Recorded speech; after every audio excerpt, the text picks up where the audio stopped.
your advice on dealing with second language learners, especially in a play-based environment. Whereas traditional schools we worked in before, other people work in, they're teaching the kids, they're doing a class on colors. They're doing a class on how to say, how is the weather? Oh, it's a sunny day, it's a cloudy day. But then when you're just letting the children play, how are you going to give them the English input? Because really with the private education, that's what parents are paying for too. They're paying for them to learn English as a second language. Yes. And it's something, kind of having worked in international schools, it's a real challenge, because when children are playing, they're kind of not in your control as such, in inverted commas, aren't they? They've gone off, if you like, and we feel that sense of, well, that we're not getting to them. So the temptation is to try and keep them in, so we can kind of almost dump language on top. Yes. And I completely understand that.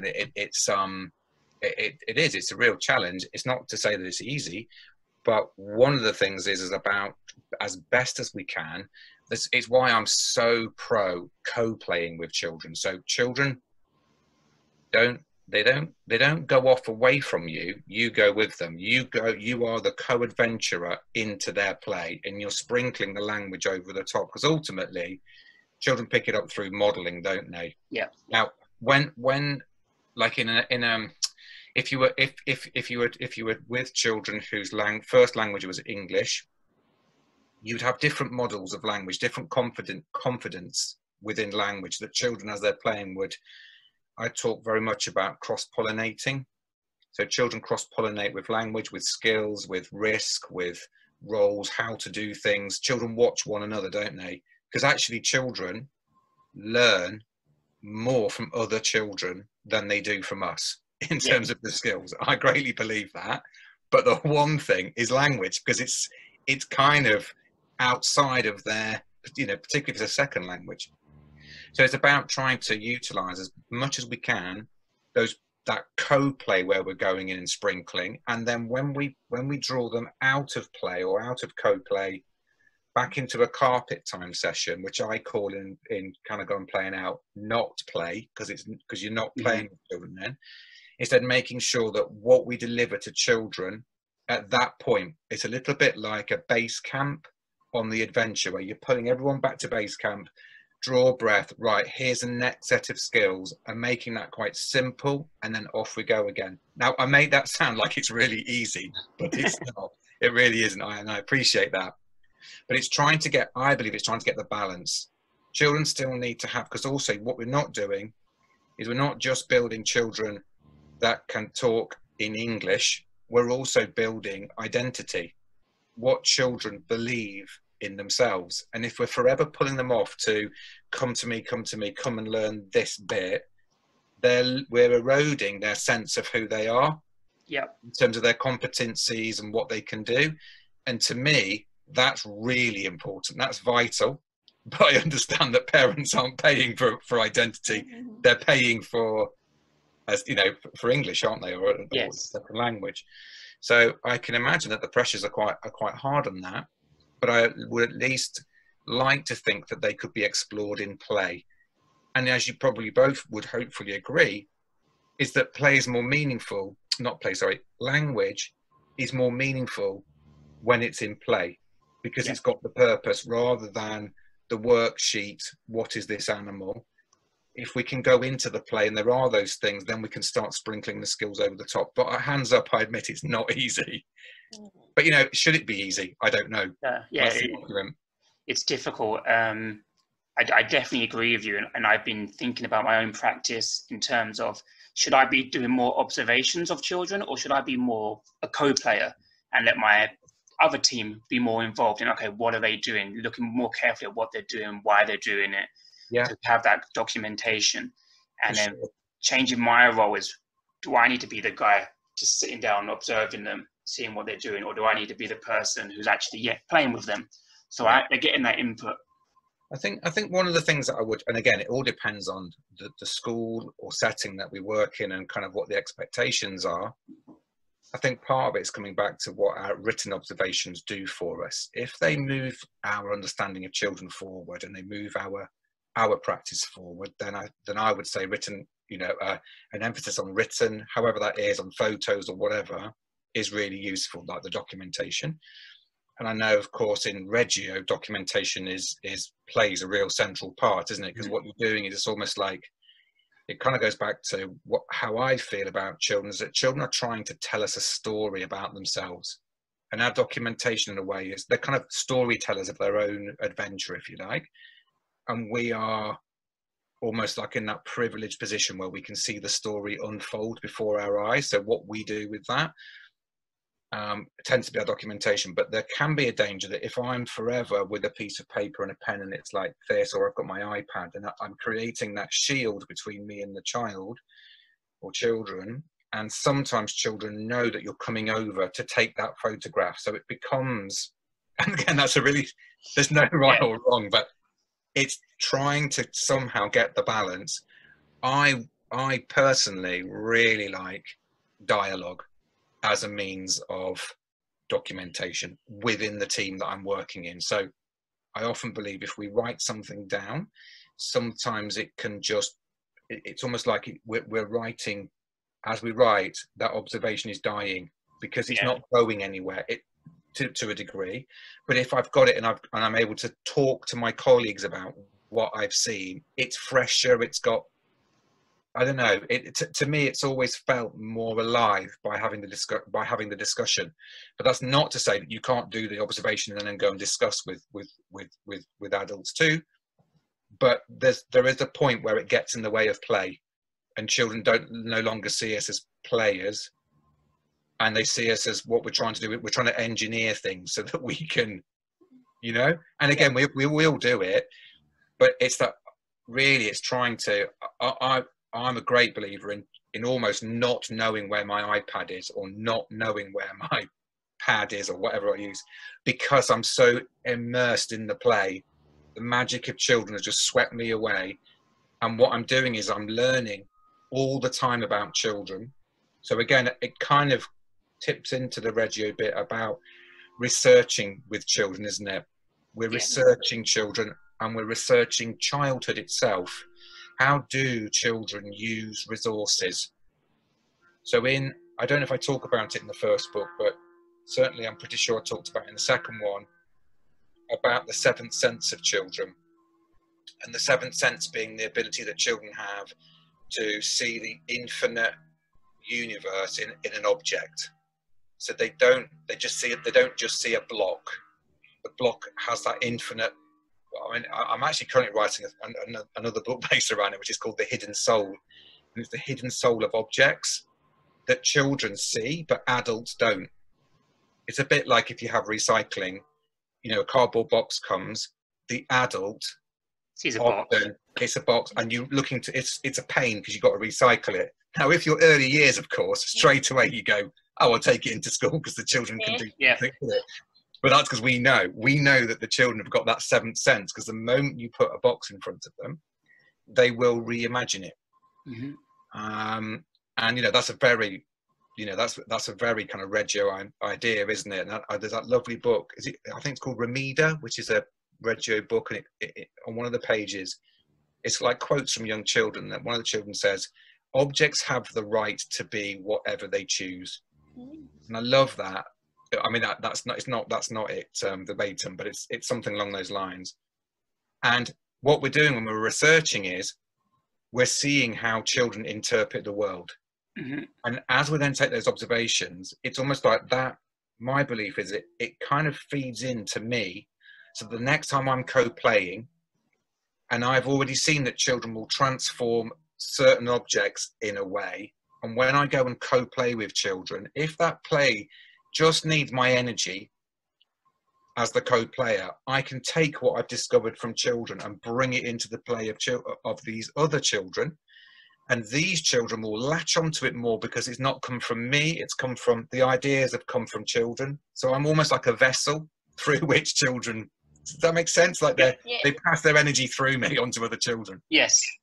You know, and I'm in a real privileged position where I now, you know, I travel a lot. We used to, before COVID came along, travel, and I would, go all over the world seeing different play in different places, and I could take some of the play that I'd seen in Brunei and go and drop it in Scotland, and take the play from Scotland and go and drop it in Bulgaria, and it's like this, because children just see children.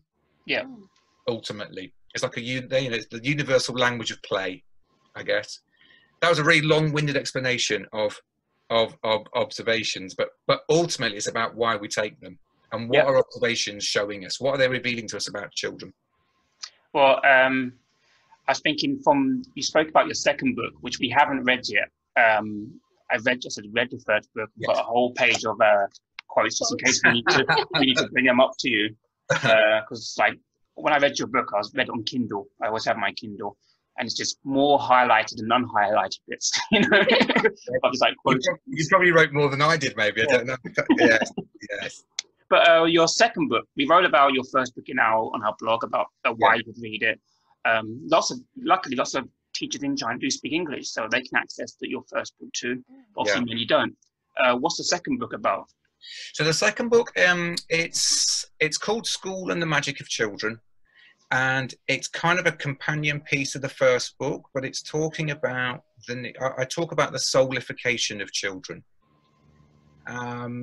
And by that it means it's about this idea of identity and who children are, and play is in children's DNA. You cannot extract it. It's in there. It's in yours. It's in mine. We have it within us, and it's just pumping through their blood all the time. And the idea is to sort of try. It was the first sort of half of it is a kind of exploration of that and how to reflect on our own practice. So I created something called the Magic Mirror, which is a tool that you can hold up to yourself. I know everything's magic in my world, Magic Mirror, but the Magic Mirror is a toolkit that you hold up to your practice to see whether you, as the adult, have added to childhood or eroded it. So you score yourself on kind of your interaction. So it picks out 10 things that children need to build their identity or to be soulified. Yeah. And so within an interaction, a lesson, a day, a year, a week, or whatever, you hold that up and the Magic Mirror will tell you, regardless of what progress the children have made, have you actually added to who they are and who they can become? So I kind of created it as like a challenge to schools, because often schools very much are, and you could argue rightly so, about progress. We all want skills for children, but it was kind of trying to show that through play, there is another way of doing it, and there's another way to explore it. And then the final parts of the book is there's something I created which is called Drawing Club. And Drawing Club is a way of opening up the world of story to children through drawing. It's a really powerful way to work with children. It's lovely. And again, Reggio practitioners would probably love it, because it's kind of sort of based a little bit on the Atelier idea. But it is kind of sort of, you do bring children to you to do it. So it's a moment of not play, but it kind of opens up this magical world of story, basically, with children. I call it book snuggling. So you snuggle in with a book with children and you do drawings around it. And then the last bit of the book is about something called play projects. And play projects is like a framework that I've created that you can put over play so that adults can understand it, and that so play can go up through school. And where play projects have happened in schools, play and continuous provision has managed to go all the way up to year 6 in some schools through play projects. So that's really exciting. So I was trying to just sort of, I guess the book is just trying to turn it around and try and send play upwards with children, because ultimately, at what age does childhood end? Well, in most schools, when you're 5, it seems, sometimes even 4. Yeah. But that's the thing. But we know that it doesn't. And so it's trying to, as well, I greatly believe it's a book for parents too, because the idea is, what I would love to happen is childhood becomes a thing that parents look for. Yeah. Yes, to have English, of course, and yes, to have skills, but it's childhood, because you get one once and then it's gone. And there's so much building that we do of ourselves within childhood. And so, yeah, that's kind of what it's about. It was kind of, yeah, it was a really meaningful book for me to write, because I hopefully Kind of Go and Play Now was written really passionately, but School and the Magic of Children, I hope, went one level up. Step further. I wrote it from in here. Well, that's what your first book. I felt like you just reading, like, okay, this is someone who's like really wearing his heart on his sleeve here with telling you about early years. Particularly what you mentioned in your second book about the stories. One thing we have with parents is they're very interested in or desiring, wanting their children to learn to read at an early age. Yeah. I think part of this comes from, the academic schools say, well, children from 0 to 6 are very adapt to learning. So that's the best time they can really learn it, because their brains are really working that age, but we know that's not true. We write a lot of articles about how you don't need to teach a 3-year-old to read yet. The first part is get them to love stories. Yeah. And so why don't you tell us about, with your experience, with how you do that, how you develop that love of stories, and how that then later develops into reading. So one of the things, a really good question as well, and I think it's something that a lot of practitioners find hard, because the challenge is that often parents, in the second book, and I think maybe in the first book, I talk about the ghost from the past. Adults carry the ghosts from what went before, their school experiences, what they think school is. Mm-hmm. Often, if you ask a parent to draw what school is, they will draw a desk, because they're carrying the ghost from secondary school and increasingly from primary school. But that isn't school, or what it might be, but it doesn't have to be. And the idea is, in a way, if we're going to open up a world to children, because the world of story is utterly magic, but it's a little bit like One Childhood Once. We only really get one chance to open it up to children, because the moment we make it boring, they won't want to go anywhere near a book ever again, probably. Yeah. If we make it into something quite laborious. So one of the things is, through co-playing, is to be making up stories as we go along. So often when we think of play as being with physical objects, but actually, and I'm doing some work on it now, I'm creating something around the sounds within words. It's also about playing with words. So there's playing with words, playing with ideas, playing with objects, playing with stories, playing with friends, playing with risk. These are all the things that play are. And like I said right at the start, is that play is its own story within itself. And children are desperate to tell you that story of themselves. One thing that we have that they don't have is a library of stories in our brain that we can share with them. And it's because they're not born knowing Jack and the Beanstalk or whatever stories that we know. And it's a great responsibility to share these with children, so that we light up that magic world, because it is a door that opens and we go in with them. And the job is, as best as we can, to make it as exciting as we can. So playing with words and language is a really important one. Just, making up silly words, those kind of like the small building blocks of language, and being seen to enjoy them. So the what we have to get in terms of the curriculum from children isn't about just getting things. That's the side. It's almost like that goes to the side. We're just going to give you this whole kind of, I don't know, this whole experience of joy, and within it there's all kinds of things, the curriculum, but also things beyond the curriculum, because play is not a curriculum. Mm-hmm. Play is just a way of exploring. And what I tend to do, I certainly choose, if I'm going to bring children to me to have story and sharing it, I make sure the story that I choose is absolute gold dust. I don't just reach for the first book to I've got like a library of books that I know are going to, so things with lots of lift the flat books, things that I can adapt. So one of the books, Not Now Bernard, and if you know that one, where the character gets eaten by the monster, the moment, that it's a great book, but the moment you change that book as you read it to them, and you choose one of the children on the carpet to be within the book, you take, not physically, but like You take their name and suddenly they're going to get eaten by the monster. You've got them. Yeah. They're just in. And all the other children will be in, because now it's about their friend and not about the book. And it's also about, I'll just grab a book. So this one here, for example, it's also how we model holding books. Often a book is something like, it's outside of us. We sometimes, and I used to do this in my practice, I get a book and I just throw it down on the floor. Like I'd finish the book and I just put it down. But actually, and I'll just move the thing so you can just see. So when children come in, we're holding a book like this to our chest, as if it's something, we're hugging a book. And it's something really, really special. They see that books are special, that we believe they're special. And I'm a great believer in that, is how we read to children in terms of, you know, action, in terms of how we might use the book itself. Often, so this one here, which is Good Night Owl, by Pat Hutchins. Yeah, you know. So right at the end, this is a bit of a I'm going to tell you what the end of the book is, but at the end, when the owl wakes up, often if I'm reading with children, hopefully I've read it in a tone that's really got them in, I will go like that really quickly, right in front of one of the children for the first time I've read it, and they'll be like, because it is quite shocking, because suddenly the owl's woken everybody up. So the way I use the book brings them into the story.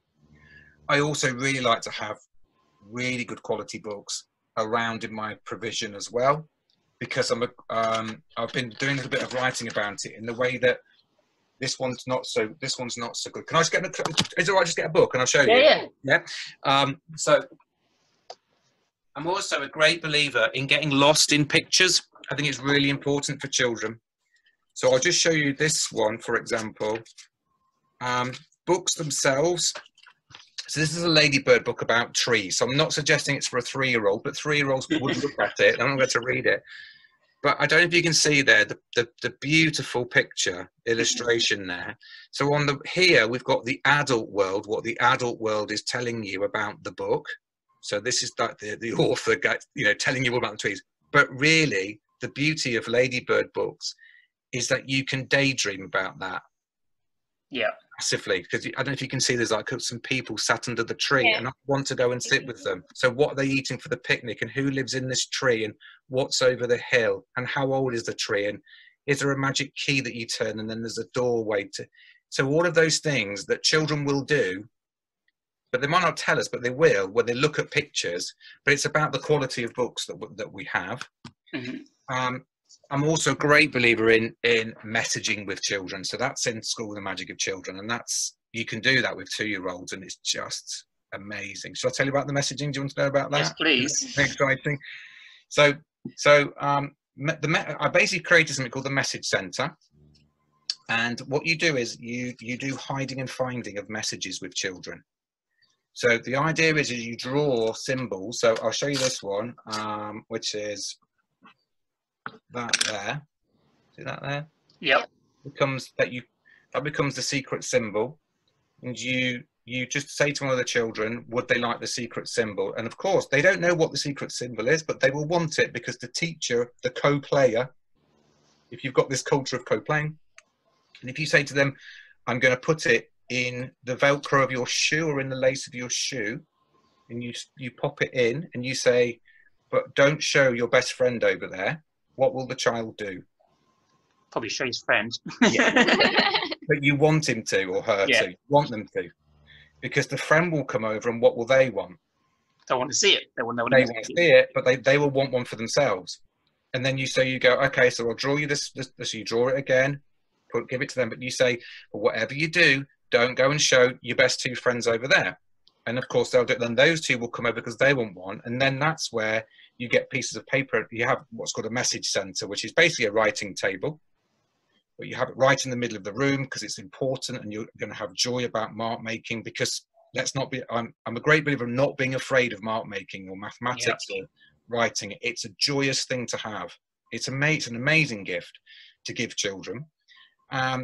Or you just go and hide, you'd say to children, let's go and hide the secret symbol underneath someone's place on the rug. So when they're sitting on the carpet, they won't know that the secret symbol's underneath their bottom. Like, if you're 3 years old, that's just the most joyful thing in the world, because you've hidden something. Yeah. And there's many ways of using the secret symbol. The great thing about it is that if children can do that, draw it themselves, it's crossing the midline. So it's a really good way to see whether if children developmentally are approaching being ready for handwriting. Yeah, and it's the start of reading, isn't it? It's identifying symbols. Yeah, they're desperate to do it. And so you then just start leaving symbols for children all over, in their welly boots, just under tables, on each other's backs, on. And what we're doing then is that you make like woolen tails, like out of bits of wool, and you say to the children that they can stick the messages on your tail, or they can put them on your back. Lots of children like doing this. This is probably why they like me coming in when I do messaging. They like putting them in my beard, but then they're gone. And of course, then or I'm going to get that stuck now. But what we're doing is there's a really deep psychological connection to hiding and finding. Yep. There's a deep connection within because I talk about creating a play culture. If we've created a play culture, the moment I say to a child, "Would you like this?" they will want it because it's from me. And the world of play is the world of good things. And I am in the world of good things. And the children are in the world of good things. And what I've got here is in the world of good things. So they will want to do it. And as it goes on, as phonics gets taught, this secret symbol, then what happens as children develop their understanding, this starts happening. So now we've got the secret letter. So it's not just a letter, it's now a secret letter. And just by using the word secret, it's got something exciting. Yeah. And there's whole loads of different layers. So it goes all up to secret sentences eventually, but you're doing it at the cusp of children's confidence. And it's extraordinary when it goes. It's just amazing. Because if you say to children, at the end of the day, everyone have a secret symbol. And when you get home, so in your school, do they have caps to take home? Because do they wear caps at all, little hats? They leave it at school. Yeah, they do. We recently just got our uniforms, so the children have only just got their school uniform. They've got the whole kit. They've got the hat. They've got the hat. Yeah. But if you say to the children to put it on their head and then put the message under their hat, or like you roll the cuff up on their, now it's under here, or if you've got girls or boys who wear headbands and you tuck them in the headband, and then what they do is they're going to go home and they're going to take that message out and go and hide it somewhere at home. But don't show mum and dad. You have to be a bit careful about mystery, about secret. So often I would either, if I'm working in a community that's not comfortable with secret, you just call it the mystery mark. So you can still do it, but it's extraordinary. It's an amazing way to do it. And children, I mean, I've worked in schools doing it where children who have not picked up a pencil for 3 months, we couldn't get them out of the message centre because it was that. And there's loads of different layers to it all. There's like they become characters, and it all leads on to something called Adventure Island, which is something I've created, but that's another thing. But that's like the very highest level of messaging, and it's just, it's wonderful. So I have no problem with mark making with children because I'm doing it in that way, and I'm doing it whereby I'm trying to show that there's a joy in it. Yeah. And I think that comes down back to what play is, isn't it? It's one activity can or cannot be played. It just depends on whether the children want to do it.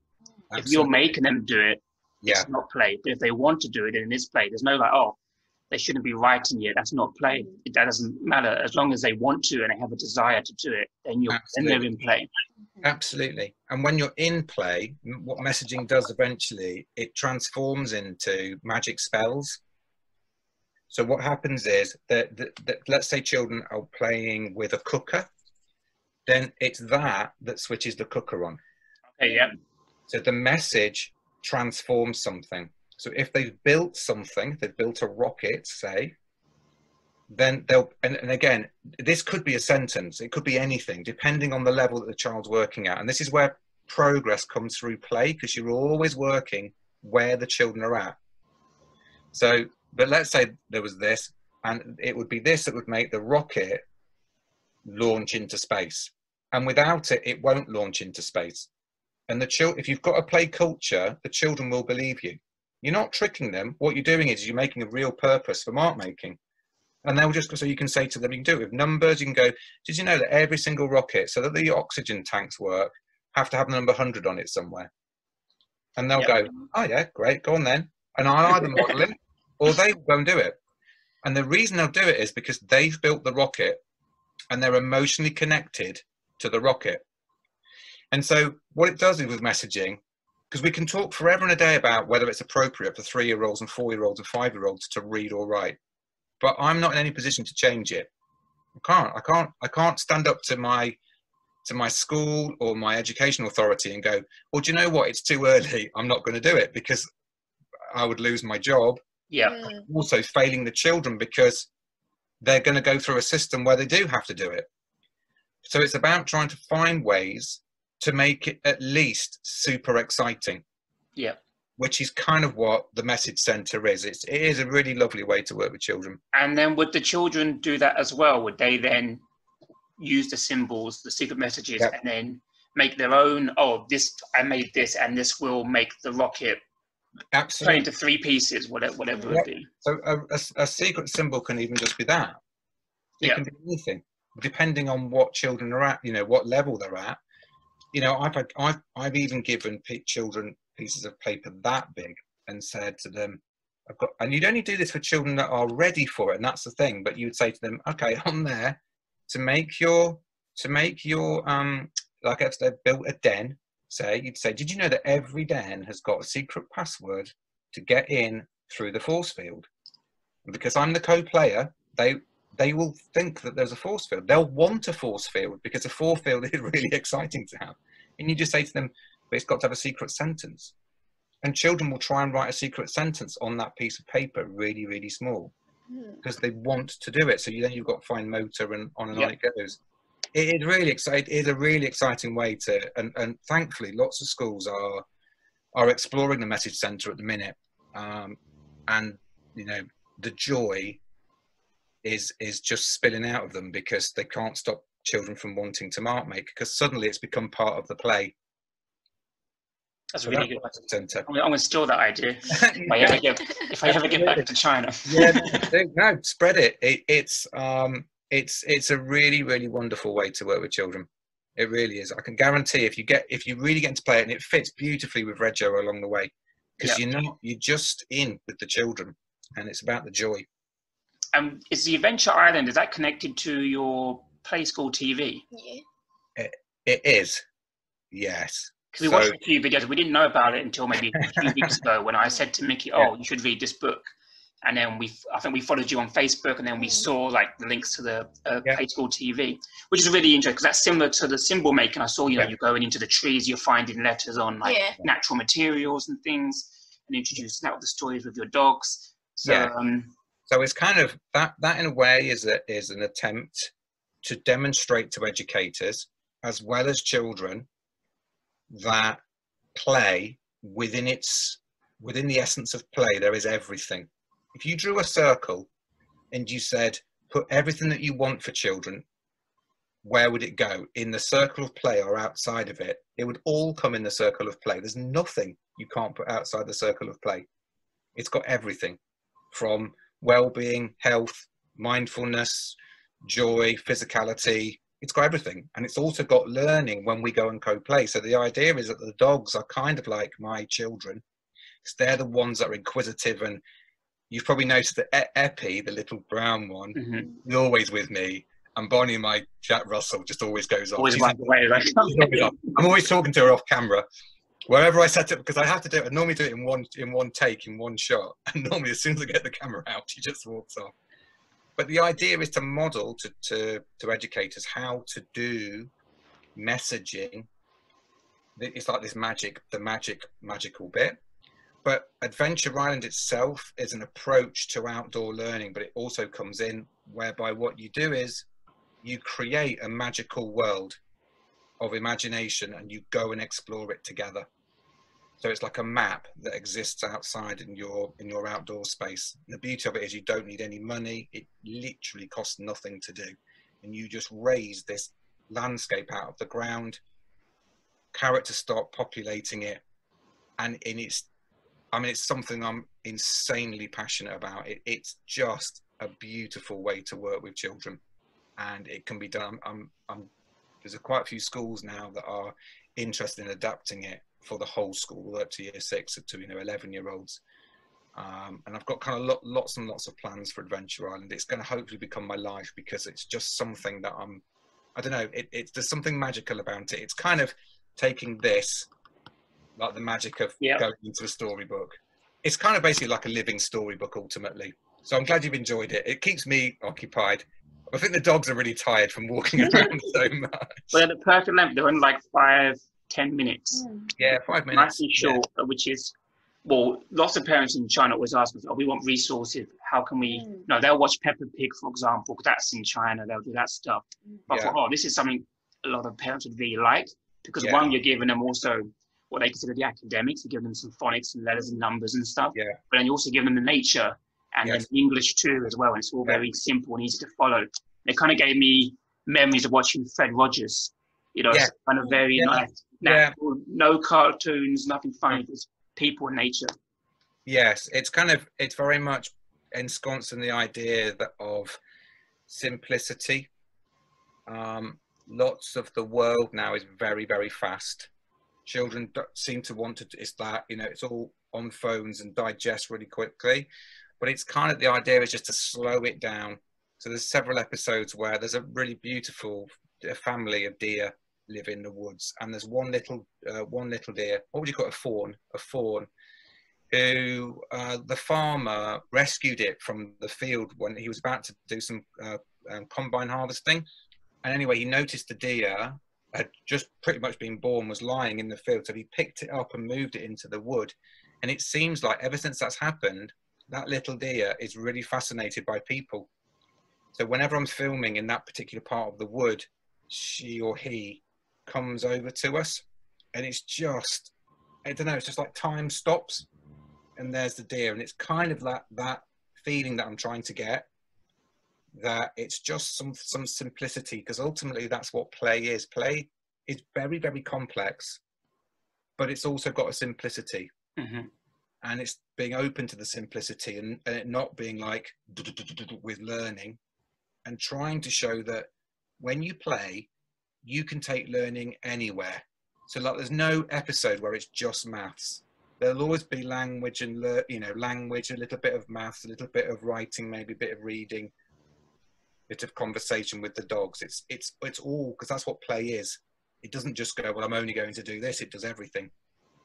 So I'm glad you're enjoying it. I enjoy making it. It's good fun. What we're about 84 episodes. Yeah, I saw YouTube now. Yeah. Shame they only put in China. We can't access YouTube. Yeah.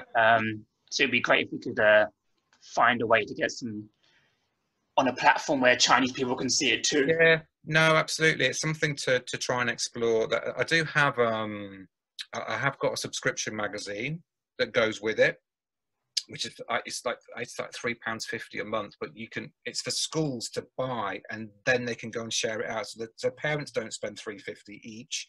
It's a resource that you can then just buy £3.50 each month, and it's like 30 pages. And so what it does is it expands the learning even more. So it kind of sort of trying to show to parents that this is a magazine that you snuggle into, and you show children. You don't expect them to tell you. So that might be of interest as well, but I'm not here to sell anything, so I'll show you.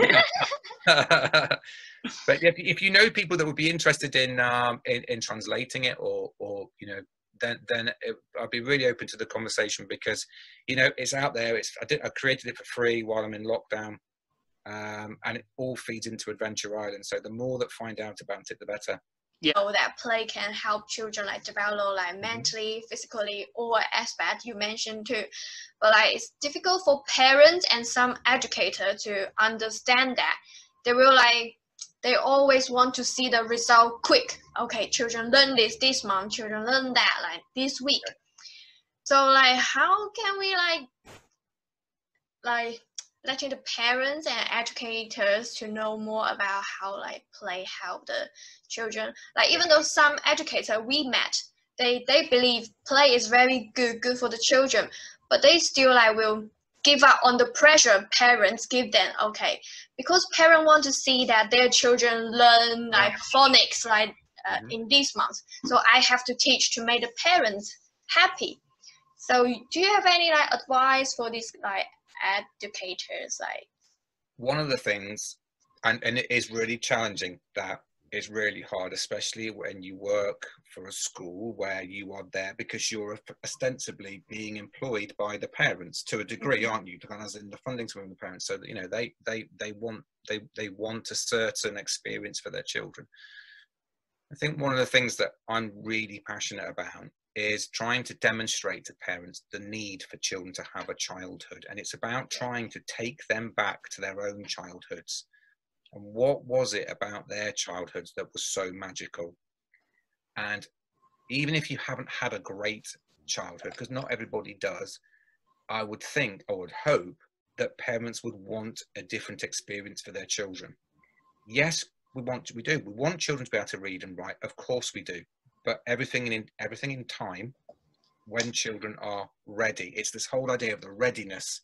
We want children reading when they're 2, or we want them reading when they're 3, because somehow what it's going to do is set this course where the universities of the world await. I understand that, and if you're in a position where you can buy, you know, you can access a market if you like, and that's what you want for your children, I completely understand that. But it's about somehow trying to strike a balance whereby there are like when children play, there's no weakness in that. And it goes back to the idea of co-playing with children, because as children play, if I'm in the play, I absolutely can deliver learning to children in that play. So just one very small example. In my own practice, I used to do something called the pop-up. And the pop-up is where what you do is you work, when you're working with children, if you've got a confident reader, you pop up a skill to them in their play. So you just tell them a letter sound, say. So let's just say for an English, the sound oo made by 2 O's. Mm-hmm. Now, on my carpet time of phonics, I might be 5 or 6, 7, 8 weeks away from teaching that. But this particular child is ready for it now, in this moment. And what I'm going to do, I'm just going to say to them, hey, I've got a great idea. Check this out. And because I'm the world of good things, they will want to know what I'm going to show them. So I'll show them oo. And then what do I do with that, do you think? Now I've shown that one confident child, I then do exactly the same like I do with a message center. I'll just say either don't go and show or go and show. Either way. And I can guarantee that that child will go around and he'll show as many children as he can, because he now knows something that the other children don't. So the children become like tiny teachers. And my children knew, and now, so this is not at the age of 3, by the way, they were 4.5, 5 years old. But in that first term of English reception, all my children, no matter what their starting points were, knew all their letter sounds, and they knew lots of the vowel digraphs, simply because we did lots of pop-up in our play. And we met, so again, it goes back to this idea of the letter sounds or numbers being something joyful, and not always. I think, again, a curriculum can often cap children, so we only teach to the curriculum. And I know why we do it, but sometimes it's good just to just blow their brains with something like, this is the symbol for infinity. And you show a child at the age of 3 the symbol for infinity and tell them what it is. If they're confident enough, they'll go around and tell other children. You've just given a little bit of magic, or you show them the number 100, or you show them 100, 200, 300, 400. I wonder what's going to come next. And if we can get it, what's going to happen is something's going to happen to me. I will turn into a robot, because again, go back to this co-playing idea. If we know what's next, 100, 200, 300, 400, what comes next?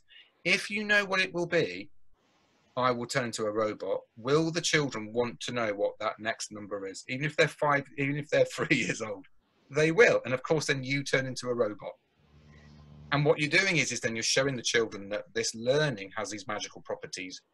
And I would say it's just taking learning from always come to me to learn and going into the children's play. They are still learning. It just looks different to what adults are used to. Yeah.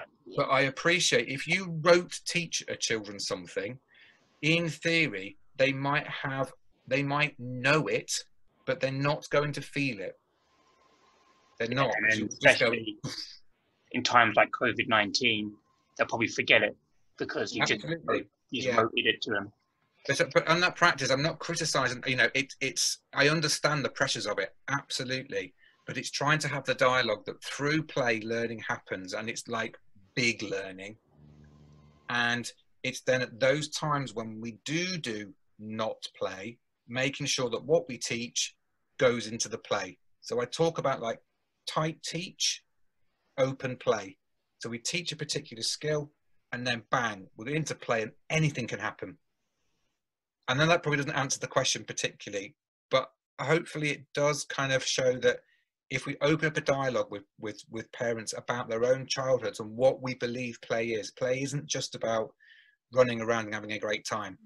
It's building children, it's building them who they are. Yeah, we actually talk a lot, don't we, about our own childhoods, Yeah. What her childhood was like in China, what my childhood was like in the UK, and then what the children's childhoods are like in China now, and what children in the UK's childhoods are like now. So different. They all like go to after school club. Parents pay extra money for them to learn, and then they'll bring back lots of worksheet. Oh, teacher, look, I learned this. I do this worksheet in the learning center. And then that's how the parent judge if their children learn things or not. Yes. So that's very difficult for us to like, because it's visible. Yeah. Because that's visible, and play itself, the learning within the play isn't always visible. Yeah.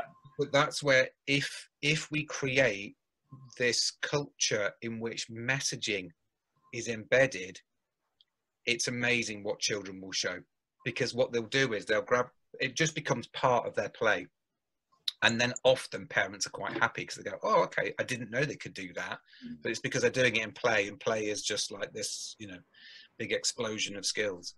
Yeah, the way I explain it to parents is it's kind of like you need a microscope. And if play is with germs, you know germs are real, but you can't see them without a microscope. And so you need to look very closely to find them. Yeah, no, absolutely. So I want to talk about now, you mentioned actually China in your book, your first book. I don't know if you remember that. You say, with the best will in the world, your half-termly themes such as spring, Chinese New Year, people who help us undersea dinosaurs and so on are not the children's voice, they're yours. So I want to kind of talk about projects, how projects emerge in the classroom, how these topics get explored. Because people, even if they're in an emerging curriculum, they might start by observing children and see an interest in dinosaurs. But then they take that interest and make it their own. Okay. Children need to learn this about dinosaurs, but not like following what children really want to learn about dinosaurs. Yes. So what's your kind of advice for how projects developed?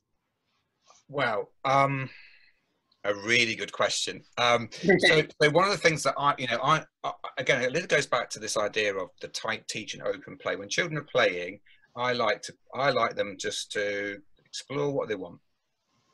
Because play is a project, which is why I created play projects in the second book. I often think when projects are selected, what happens is you might get a group of children that might show a fascination in sharks, let's say, and then that kind of then gets taken by the adult world, and now everyone's talking about sharks because a certain group of children showed an interest in sharks, but it wasn't everybody. And I'm not criticizing that at all, because it can be amazing, absolutely can be amazing, but you've got to be a really brilliant practitioner to be able to get everybody on board that project so they emotionally connect to it. Because if I don't care about sharks, all I'm going to feel is that those particular, if I'm not in that group of children, well, their play is now dominating my play, you could argue. I prefer it to be where play is seen as a project, an individual project that children take on, and it's just, I don't know, play is its own project within itself.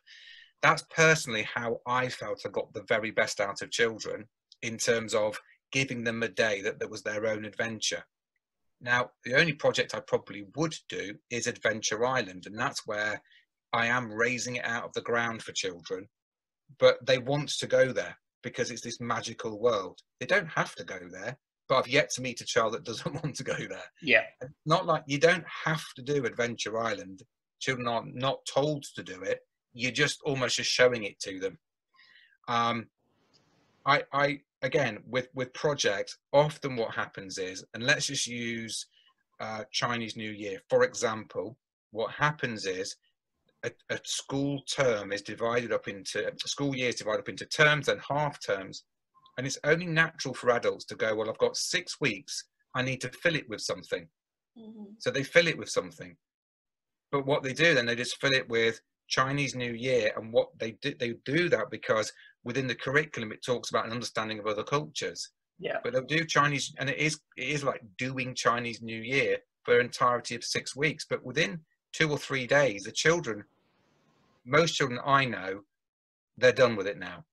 We need something else. So the idea of that would be to try and create things far more open-ended. If I'm that desperate to do some kind of project, I might just sprinkle some nods to it. I might go and co-play it for a while, but I wouldn't allow it to dominate the rest of the play. Because to me, it's not about just ticking things off that I've done with children. I'm more interested in trying to not tick off, but see what children are trying to show me. Yeah. But it's part of this is play is itself not just an adventure for the children, it's an adventure for the adults. And along the way, I'm probably only halfway down the adventure my adventures in play. There's loads more for me to understand about it. But there'll be people up this who have just stepped into play that will still want to do projects, for example, because that's their confidence. Because it is about confidence. You can't just ditch everything and then go into play. It would all fall apart because you're not necessarily co-playing or experiencing co-playing enough. So it's the idea really is to kind of maybe start with a project and let go, and then just see where play leads. And normally children's engagement in something will be far more exciting than what we plan for them, because they are the best planners. But of course, it also goes back to trying to open up the magic world of story with them. So there might be, again, nods to certain stories, etc., within our continuous provision, but I prefer it not to dominate the space, because otherwise it's no longer a shared space. It's children coming into my space, and that's not how I see it being. I see it much more as a shared, autonomous space that we can all operate within. So with that, then, how do you go about your classroom environment? Yeah. Obviously, it's a big thing in Reggio, having natural materials, kind of removing the bright colours. We used to be the kind of teachers where we had, put the board up, decorate the board and have it all, the classroom a certain way. But obviously now we're much more simplistic. But what's your advice in terms of teachers, especially coming to September soon, when they go back to school, going into the classroom, how do you start with your environment? I tend to, displays is one thing, and trying to, and again, I put it in the first book about more muted tones. It's often described as a fad or what have you, but ultimately, if it's going to be a shared space, whose is it? I much prefer it to feel like it's a room that you might find at home. Yeah. You don't, well, I think maybe when I was a teenager, I probably went through having a room that was a bit garish, but on the whole, it's about trying to create this sense of calm. When we come in, it's calmness. There's a spirit, if you like, that we're all operating amongst, and lots of red and bright primary colours to me don't necessarily bring very much calm. Loads of print everywhere just becomes, it's just too much to take in. I prefer to have resources that are at hand. So rather than having all the freezes of things up, letter sounds, etc., I prefer them to be small in hand so that children collaborate around them. Because if they're up on the wall and you've got those confident readers pointing up to and they go, it's that one's, but it's up there on the wall, that's not helping anybody, because the children that are less confident, well, where are you pointing? If it's in my hand, then I can. Yeah. So I question, what I do is I walk in and I question what I've got up, and then I do something called dinner party provision. Shall I tell you about that? Yes, please. So dinner party. Is that in your book as well? I feel no, it's not. No, I literally created it about 3 months ago. But basically what it is you pretend that you're having a dinner party and you're in your room and you're inviting the objects to your dinner party. So what you do is, let's just say you're coming into your room and it's already kind of out, laid out, you've got resources, and you go into, let's say you've got some kind of Play-Doh area or malleable area, and I would go into it and I would take each object in turn and say to them, who are you? And obviously they don't talk back to you, but they would say, I am, let's say, I'm trying to think of a Play-Doh equipment now. No, I am a cutter. And you'd go, okay, so who are you here with? Who are you at the dinner party with? And so that's their opportunity to tell me which other things around do they work with? Can they be used with? So let's just say there's like a blunt knife next to it. Okay, so you could put the cutter down and cut round with the knife, for example, and then I'd say, okay, and how many are you at the dinner party? Because I only invited a few of you. And if there's 20 cutters, there's too many, because children can't choose from 20. It's too much. It doesn't need to be that many. And then I'll say to them, okay, so what skills have you got then that you're bringing to my party? So they've got to be able to tell me why they're there in terms of the skill. If there's no skill in it or it's really limited, I don't put it out. And then I'd also say, okay, so how are the children going to use you? So that goes back to our observations and seeing how objects get used with the seventh sense. How are they going to use you? And the final one is, well, what gift have you got for me? How can I use you? And if it can't answer those questions in my heart that I know it's going to bring something magical, I take it and put it in the cupboard.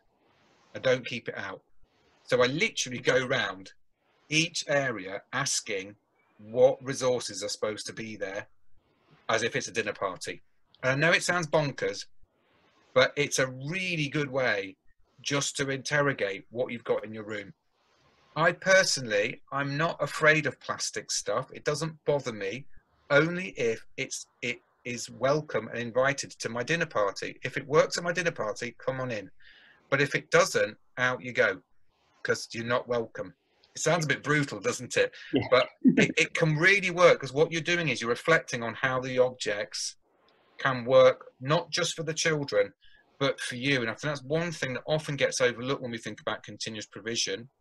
We often look to how the children can use it, but it's also how we can if we're going to co-play with children. So how am I going to interpret this? What have I seen children doing before that I know that they do it with? Okay, so you offer a similar thing, right, you can stay. But I would tend to lean towards more natural stuff if I can get my hands on it. It depends on my budget, and it depends if I live, the wood is literally just outside my window here. There's like a, 70-acre wood just there, so I can find sticks and conkers and all kinds of things that I might want to bring in. But just because it's natural doesn't mean it's good. Yeah. You know what I mean? It's got to have something and some purpose to it, otherwise it's not coming in. Yeah, and I agree. Sometimes the natural and also, let's say, the Reggio classroom can be bad, but it's like, okay, I just get some stones, I get some twigs, okay, look, we're going to learn so much now. Yeah, absolutely. And again, that isn't none of that is a criticism at all. I know some people like to have lots of resources, but and it looking really nice, and great that it looks really nice, but it's not about it looking nice. It's how are the children going to use it, and how am I going to use it ultimately? Because you can have a really lovely environment, but very poor play and low level behavior, and just because it looks nice doesn't necessarily mean learning's going to happen, or play can happen even. And you see that a lot on Pinterest and places. Yes. Beautiful environments where you go, there's children not doing anything there. That's just for you. Yes. Well, Pinterest provision is, but we're all driven by that because we all want the approval of adults. That goes back to our own childhoods, wanting the approval of the adults. We carry that with us, but I think it's just that dinner party provision can, and I've done this probably in 6 or 7 settings now, and the teams have found it really useful as an exercise, just to go through, and you can just take it in turns and just do it as a team. Go in together and go, right, what's why are these training scissors here? Who are they for? Do we need them? What skills are they bringing to us? Why is that? Why have we got yellow paper? Why have we got? And it sounds a bit endless, but it always comes back to why is it there? And if it can't give you a good reason, out it goes. Yeah, it's really good. That would have been really useful for us when we joined our school. Sorry, after the horses bolted. Yeah, well, that's because we joined our school and it was a brand new school, so yeah, everything came new in August. All these new toys, brand new, straight from the box, and it was, everyone had to kind of decide, okay, what do we pull out and what do we leave? And we had a lot. Yeah. To cover every possible topic that could possibly come up, and so some people put everything out. Yeah. You've got literally like every shelf full of multiple different trucks and toys and community helpers and houses and doll houses. And some people went more simply. And so I think it's a really good process. I think we'll take that back to our school as well. Do you do that again as well, like midway through the year? Have a dinner party, just go into like maybe dinner party. What can come to the dinner party now? Yeah. Just don't do it for the staff. No, I'm joking. I would encourage people to do it quite regularly. It's quite a good thing to do. I think the final thing on that, there's two things probably. One is to think about, let's just say you're tempted to put a doll's house out, for example, and maybe let's say it's a really lovely wooden one. But what seventh sense can children bring to it? It will only really ever be a doll's house. It's very difficult to see through a doll's house because the adult world has presented it as a doll's house. In the same way that, the really big plastic cars, for example, they're lovely to play with and they're fun, but it can only ever be a car. It's very difficult. It's almost like it has no hidden soul. So those things, I try to use the phrase about if you want it, make it with the children. So if you want it, make it. So if you want a doll's house, make it. There's the wooden blocks, make it. If you want to have a car, there's the woodwork station, go and make it. If you want, so what you're doing is you're bringing, because to just go and grab a, it's a bit like that's why Lego's so cool. So this is from the magazine that I every month I make something just out of these pieces of Lego. But if I want a spaceship and it's already formed in plastic, all I have to do in terms of my brain is go and get the spaceship. Now I've got the spaceship, and it can only ever be that spaceship. I can't really message with it. I can't. But with this, it can be anything. And I've had to make it and go through the process of maybe getting frustrated. I've got to have some resilience, fine motor. And now I've got my spaceship, and now I as the adult have got an opportunity to message with the children about what they've created. And so in a way, it's that thing of, if it's kind of pre-formed, I question it. So it's not to say it's wrong, it's just I question it, because really we're trying to enable children, which is what I love about Reggio so much in terms of the creativity that it brings to children. It's like, we're going to teach you skills, but it's your creativity. This is how you might use this, this resource, but actually what you create with it is the process that you're going to go through, and you're going to discover something about the world as you do it. So that's the first thing I would add just to that. And the second thing is, I don't call the continuous provision, I call it the learning landscape. Because I believe the words continuous provision, they're pretty meaningless, really. What does it actually mean? Unless you're trained in early years, it makes it really hard to explain to colleagues. So I talk about learning landscape. And that landscape, I rebrand. So I don't talk about a malleable area, because it doesn't mean anything to children. I don't talk about a home corner, because what do the words home corner mean? They don't really mean it. If you're 3 or 4, it doesn't really mean anything. So I rebrand them. So I try to sprinkle a bit of magic over it. So like the home corner, I would call it something like the land of far away. Because children will want to go to the land of far away. I don't call my water area the water area. I call it Water World, just because the name So funny.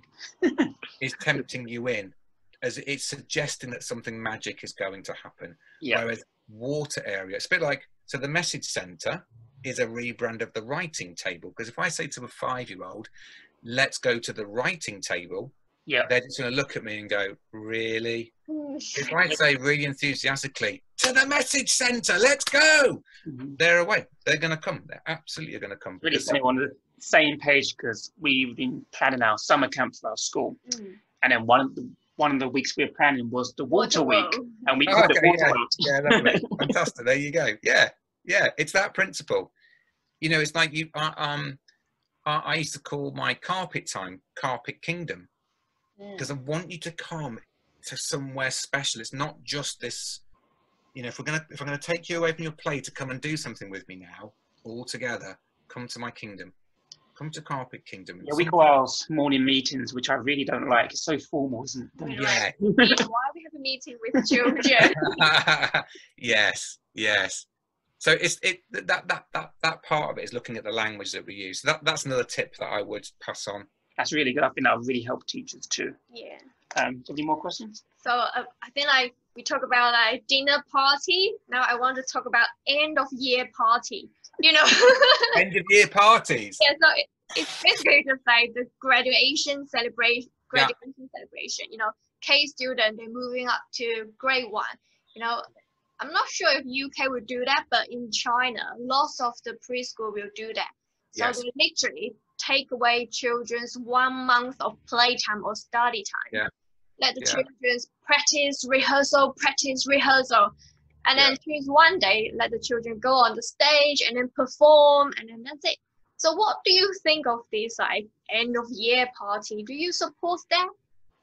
I guess it goes back as well to the nativity. It would be the nativity version of the Yeah. So so there's a couple of things. So in Can I Go and Play Now, I talk about how I didn't do nativities as best as I could. I tried to talk to the parents right at the start so that they knew I wasn't going to do them. And I did that because I felt it took at least 3 weeks out, when what I wanted to do was co-play with the children. And the moment I said to the parents, you know, do you want your children to be really confident readers and writers? This is now going back to what parents want. So you're kind of using that as a little way in. Then, or do you want them to stand up and be a sheep? You know, because it's going to take all of this time. What we did was we offered them I can't recall it now, but it was like we offered them a play, but as in they came in to play. So we opened up the doors to our setting. We had a little bit of music on, and they came and played with the children. So it was open to the family, and they came and played, as opposed to coming in and watching a performance. Because the other thing with performances is, unless you're really confident, you're not really going to have a great time in school for a month, because you're going to be dreading doing it. And every time you see the videos, it's just kids like singing a song. Like, but I also, what's happening? but I also understand. But you'll notice how I'm not criticizing, is I understand culturally it's also important. It's important to us as parents to be able to, you know, feel pride in our children and celebrate what we feel is has been a really successful year. I just hurt on a very personal level. It's not something that I would actively go and do with children. I would rather spend the time co-playing with them and trying to celebrate their successes in another way. It's also, in England, it's creeping in quite a bit, because the Americans often have a kind of the graduation, preschool graduation, etc. And I understand why it's nice for the staff to say goodbye. Of course it is. And so again, that's what I'm being very careful not to criticize it, because this is just something that I personally I didn't necessarily feel like it really benefited, but some other people might come along and say, yes, it does, because the children feel great about it. And likewise, just that in my own soul, I just didn't really feel it. And what I wanted to do was just have a great time playing with the children, which is what we did. And, you know, come Christmas, everyone was still really happy, and they'd had family time with their families coming into the setting. Well, I think your advice is pretty spot on. You know, talk to the parents, tell them your point of view, Yeah. and maybe even talk to the children and say, what do you want to do? How would you like to spend this time? Would you like to put on a show for your parents? Yes. Would you like to just have your parents come in and play together? Yes. So what would you like to do? Yes. So so on that play day, we sometimes, what we might say, learn 2 songs, and we would say to the parents, well, we're going to sing a couple of songs, but songs that we knew that the parents knew. Let's all sing them together. It's not a performance; it's a joint. We're coming together to celebrate. Because also the other thing is, often what happens is in education over time, children get individualized from one another. It becomes about our route to university, whereas play is solidarity. We're all in it together. Children don't see differences in that way. They don't. They don't. They just see play, and they see one another as there's like a togetherness in it. So by again, when you do like a nativity play, it does become very individualized. Whereas if you do something together, you keep play. So it's just trying to sort of say, I like the idea. You ask the children, you say to the parents, you're going to do something different, listen to their views, and then do what the children want to do. Maybe even the parents do it. Wouldn't that be nice? But don't lose your job. My mum's Mary, my dad's Jesus. Yeah. Yeah, get the parents to dress up and do it. There you go. Yeah, do one for the children. Yeah. Turn the tables. Oh, yeah, I think, any more questions? No more, thank you. I think, wow, we've gone off hour and 20 minutes. That's longer than Sorry, I find it really hard to stop when I get going. Well, thank you very much. We really appreciate your time. Thank you. You're welcome. And hopefully we can talk again soon, maybe when we're back in China too. And then we're going to buy your next book. It's on our Amazon list. When we get our next paycheck, if that comes. It's always a way, isn't it? Yes. It's been really great talking to you. Likewise, and great to talk to you, and hopefully it's it's sort of empowered you for when you go back and get stuck back into play and be with children again, and all the very best, and I hope you get back there soon, and go and get stuck into play. We will do, and we're going to use some of those tips you gave us. Yep. Good. But don't worry, we'll make sure everyone knows it came from you. No, don't you? Honestly, really don't need to worry about that. All right. Okay. Thank you very much. Thank you. Bye. Have a good day. Take care. All right. Bye-bye now. Bye. Bye-bye.